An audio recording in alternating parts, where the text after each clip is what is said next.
आपण पाहत आहात शिवभीमक्रांती महाराष्ट्र न्यूज चॅनल।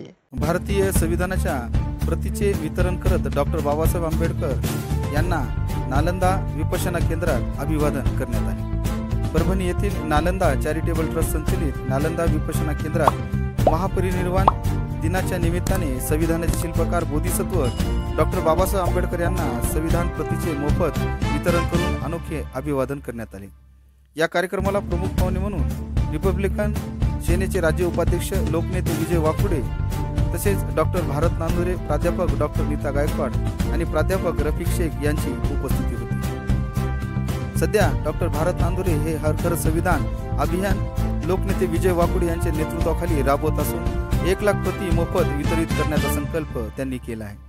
त्याचाच एक भाग म्हणून या दोघांनी महापरिनिर्वाण दिनी नालंदा विपश्यना केंद्राची निवड केली। नालंदा विपश्यना केंद्राचे ज्येष्ठ उपाध्यक्ष प्राध्यापक डॉक्टर अरुण कुमार लेमाडे यांच्या अध्यक्षतेखाली संपन्न झालेल्या कार्यक्रमाचे प्रास्ताविक सेक्रेटरी भीमप्रकाश गायकवाड यांनी केले तर सूत्रसंचालन विजय येंगडे यांनी केले। या कार्यक्रमात आणखी एक वैशिष्ट्य म्हणजे हरितुरे याऐवजी संविधानाचे फ्रेम देऊन आलेल्या पाहुण्यांचे स्वागत करण्यात आले। कार्यक्रमाची सुरुवात धम्मज्योती महिला मंडळाच्या वतीने बुद्धवंदना आणि भीमस्तुतीने झाली। नालंदाचे ऍक्टिव्ह असणारे कोषाध्यक्ष भाना इंगळे यांनी संविधानाच्या प्रास्ताविकेचे सामूहिक वाचन केले। कार्यक्रमाला मोठ्या संख्येने उपस्थित राहिलेल्या सर्वांना संविधानाची प्रत वितरित करण्यात आली। नालंदा विपश्यना केंद्राचे अध्यक्ष करण गायकवाड यांच्या नेतृत्वाखाली विपश्यना केंद्र अतिशय भव्य स्वरूपात उभारण्यात आली आहे। या विपश्यना केंद्र विश्ववंदनीय डॉक्टर बाबासाहेब आंबेडकर यांच्या अस्थिकलशी ठेवण्यात आला आहे। विपश्यना केंद्र हे जिल्ह्यातील नावलौकिक असणारे भव्य असे बुद्ध धम्माचे केंद्र बनले आहे। सातत्यपूर्ण विविध उपक्रमे यात घेतले जात असतात। सदरील कार्यक्रम यशस्वी करण्यासाठी नालंदा विपश्यना केंद्राचे अध्यक्ष करण गायकवाड, कार्याध्यक्ष BR आव्हाड, उपाध्यक्ष रमेश मस्के, तांत्रिक सल्लागार इंजिनियर गोपीनाथ खंदारे, संघटक सुधा मिंगोले, सहसचिव अण्णासाहेब जल्लारे, स्वागत अध्यक्ष गुणाजी पाचपुंजे, सदस्य रमेश रावळे, इंजिनियर संजय सदावर्ते, प्राध्यापक PM जोगदन, संभाजी मोरे, सूरज गायकवाड, राजन भीमप्रकाश गायकवाड आणि धम्मज्योती महिला मंडळाच्या अध्यक्षा ललिताताई वावळे, सेक्रेटरी सुलोचना सरपे आदींनी प्रयत्न केले तर आभार डॉक्टर प्रदीप साळवी यांनी मानले। कार्यक्रमाची सांगताही राष्ट्रगीताने करण्यात आली। पाहूया सविस्तर वृत्तांत शिवभीमक्रांती महाराष्ट्र न्यूज निर्भीड निपक्ष वृत्तवाहिनीवर। आज देशामध्ये काही मनुवादी लोक डॉक्टर बाबासाहेब आंबेडकरांचं संविधान संपवू इच्छित आहे आणि त्यामुळं काही लोकांकडून संविधान संपवण्याचा जो घाट घातला जात आहे, हिंदू राष्ट्राची संकल्पना समोर मांडून या देशामध्ये जातीमध्ये फूट पाडण्याचं जे काम चालू आहे त्याला थांबवण्यासाठी डॉक्टर बाबासाहेब आंबेडकरांचं संविधान यांची सुरक्षा ही अत्यंत गरजेचं आहे। त्यामुळं या देशातल्या तमाम संविधानप्रेमी नागरिकांनी बाबासाहेबांचं संविधानाचं रक्षण करण्याचा संकल्प आज महापरिनिर्वाण दिनानिमित्त केला पाहिजे।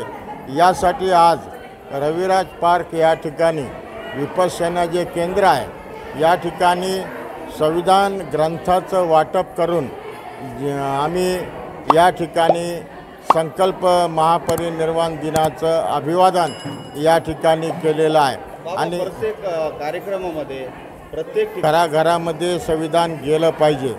प्रत्येक कार्यक्रमात प्रत्येक महापुरुषाच्या जयंतीत आम्ही हे संविधान घराघरात पोहोचवण्याचं काम करणार आहे। इव्हन बौद्धच नाही तर शाळेमध्ये महाविद्यालयामध्ये विविध ठिकाणी विविध धर्माच्या तरुणामध्ये हे संविधान गेलं पाहिजे आणि ज्या संविधानाने भारताला महासत्ता बनवण्याचं काम करणार आहे ते संविधान हे सर्वांचा धर्मग्रंथ आहे हा मेसेज आम्हाला सर्वांना द्यायचा आहे। म्हणून घर घर संविधान अभियान आम्ही या ठिकाणी सुरू केलेलं आहे। त्यात विशेष डॉक्टर नांदुरे साहेबांनी स्वखर्चानं 1 लाख संविधानाचे पुस्तकं या जिल्ह्यात घरोघरी वाटप करण्याचा संकल्प केला आहे आणि लवकरच 26 जानेवारीला आम्ही संविधान गौरव रॅली या शहरामध्ये आम्ही भव्य दिव्य प्रमाणात काढणार आहोत। नक्कीच मी डॉक्टर भारत नांदुरे जे आहेत ज्यांनी परभणीमध्ये हा संविधान उपक्रम घर घर संविधान हा उपक्रम सुरू केलेला आहे त्यांना अभिनंदन करते. आणि त्याचबरोबर त्याच्या उपर जाऊन मी असं सांगेल की फक्त घर नव्हे तर सगळ्यात महत्त्वाचा जो आमचा युवक आहे तो आहे महाविद्यालय आणि विद्यापीठांमध्ये. तर मला वाटतं फक्त घरातच नव्हे तर त्या ठिकाणी जाऊन आपण युवकांना हे संविधान देऊन त्या उपर तिथे त्याचं वाचन घेणं आणि तिथे विस्तृतपणा करणं हा अतिशय काळाची गरज आहे. एक महत्त्वाचा मुद्दा आहे की महिला आज तुमच्यासारख्या अनेक महिला विविध क्षेत्रात प्रतिनिधित्व करत आहेत. आपल्या समाजात महिला मंडळ आहेत, विविध विहार येतात. नक्कीच जनजागृती आणि अभ्यास जे आहे त्याच त्या पद्धतीने होणं गरजेचं आहे. नक्की त्याचकडे येत होते मी की महाविद्यालय आणि विद्यापीठ इथे जे आमचा युवक आहे कुठंतरी मला वाटतं की युवक एक प्राध्यापक म्हणून मी जेव्हा बघते की भरकटलेला आहे तिथं कुठंतरी संविधान देणं आणि त्याचं वाचन करणं गरजेचं आहे. जिथे माझा हक्क काय आणि माझ्या जबाबदाऱ्या काय हे आवश्यक आहेत लक्षात येणं गरजेचं आहे.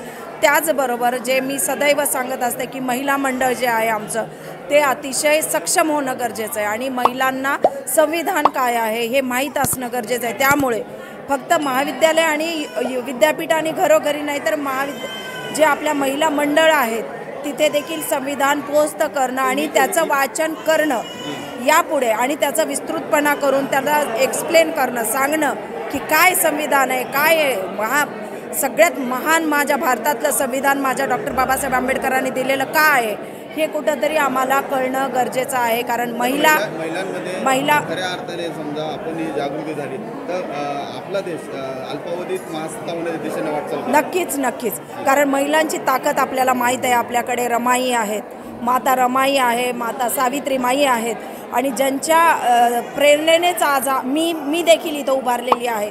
त्यांचा जे वारसा जो आहे तो आम्हाला या संविधानाच्या माध्यमातून मला वाटतं नक्कीच महिलांना चालवायचा आहे.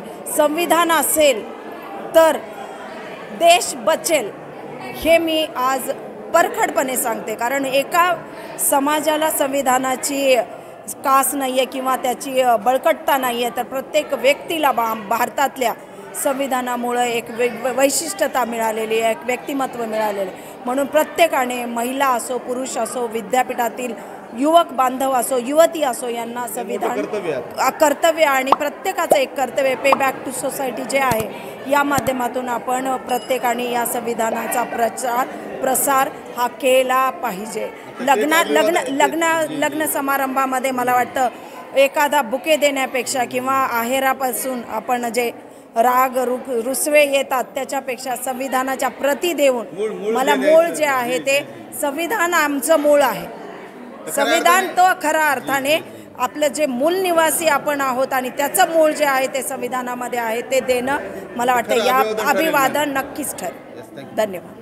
हा संकल्प मोठ्या प्रमाणात आपण 2021 पासूनच या पाठीमागे आहात. लोकनेते विजय वाकुडे साहेब झाले, अशी टीम झाली, सर्वांच्या सहकार्याने ही भूमिका आहे कशी पार पाडणार. आज नालंदा विपश्यना केंद्रामध्ये डॉक्टर बाबासाहेब आंबेडकर यांच्या महापरिनिर्वाण दिनानिमित्त कार्यक्रम आयोजित करण्यात आलेला आहे. या कार्यक्रमामध्ये लोकनेते आदरणीय विजयराव वाकुडे साहेब यांच्या मार्गदर्शनाखाली आम्ही अनेक कार्यकर्त्यांनी एक संकल्प केला आहे की डॉक्टर बाबासाहेब आंबेडकरांचं हे जे संविधान आहे हे 75 वर्ष झाले या संविधानाला आणि या 75व्या वर्षानिमित्त अमृत महोत्सवानिमित्त हे संविधान परभणी जिल्ह्यामध्ये प्रत्येक घराघरात पोहोचण्याचा आज आम्ही संकल्प केला. असं होईल का की वाकुडे साहेब हे मोठ्या प्रमाणामध्ये परभणी शहर जिल्ह्याभरात एक कमिटी बनवून एक संविधानाची स्वतंत्र असे सगळ्या विचाराचे घेऊन मोठ्या व्यापक स्वरूपात होण्याचा प्रयत्न असेल का? हो नक्कीच.